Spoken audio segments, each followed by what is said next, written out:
திடீர்னு ஒரு குழந்தை பார்த்தோம்னா ரொம்ப ஒரு ஏழை வீட்டில தான் பிறந்திருக்கும். அவங்க அதை வளர்க்க முடியாம கொண்டு போய் அனாதை ஆசிரமத்துல போட்டு போயிருப்பா. அந்த குழந்தையை யாரோ ஒரு பெரிய கோடீஸ்வரன் தத்தெடுத்து, அது ஏழையினுடைய வீட்டிலே பிறந்திருந்தாலும் கூட வளரும் போது பார்த்தோம்னா ரொம்ப பெரிய கோடீஸ்வர குழந்தையாக வளர்ந்து கொண்டிருக்கும். அதே மாதிரி ஒரு கோடீஸ்வரனுடைய வீட்டுல பிறந்த குழந்தை கூட திடீர்னு சின்ன பிள்ளையிலேயே காணாமல போயிட்டு இருக்கோம். ஏதோ ஒரு திருவிழால போய் காணாம போயிடுச்சு, கண்டுபிடிக்க முடியாம கடைசி நேரத்துல பார்த்தோம்னா அந்த குழந்தையானது ஒரு ஏழையினுடைய வீட்டிலே கூட வளர்ந்து கொண்டிருக்கும். இது எல்லாவற்றையுமே தீர்மானிப்பது அந்த குழந்தைகளினுடைய ஜாதக பலம் என்பதுதான். வான் வித் சில்வர் ஸ்பூன் அப்படின்னு சொல்லுவா.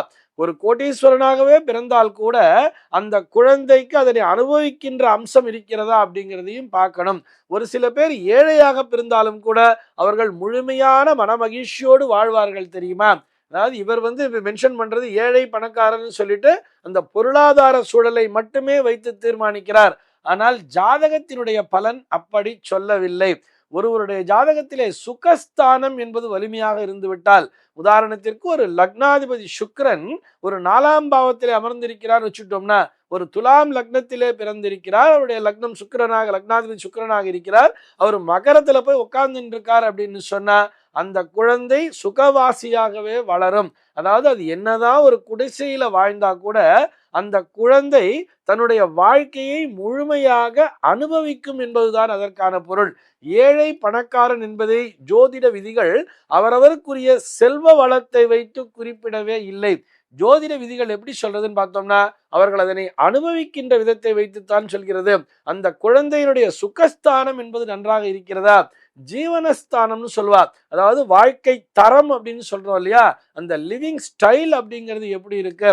லக்னாதிபதி ஸ்ட்ராங்கா இருந்துட்டாலே எதையும் தாங்கும் இதயம் என்பது அந்த குழந்தைக்கு வந்துவிடும். எதையும் தாங்கும் இதயம் என்பது வந்துவிட்டாலே அந்த குழந்தை சர்வ நிச்சயமாக வாழ்க்கையில் கஷ்டங்களை சந்திக்காது.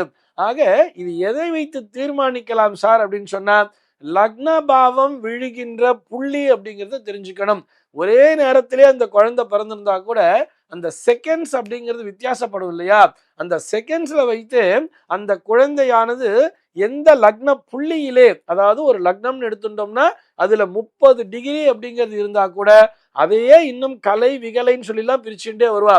அது மிக துல்லியமாக எந்த புள்ளியிலே அந்த லக்ன பாவமானது விழுகிறதோ அதுதான் அந்த குழந்தையினுடைய தலையெழுத்தை தீர்மானிக்கிறது. இதை வைத்துத்தான் இவர்கள் ஏழையாக இருக்கிறார்களா, இவர்கள் பணக்காரர்களாக இருக்கிறார்களா என்பதை தீர்மானிக்க முடியும்.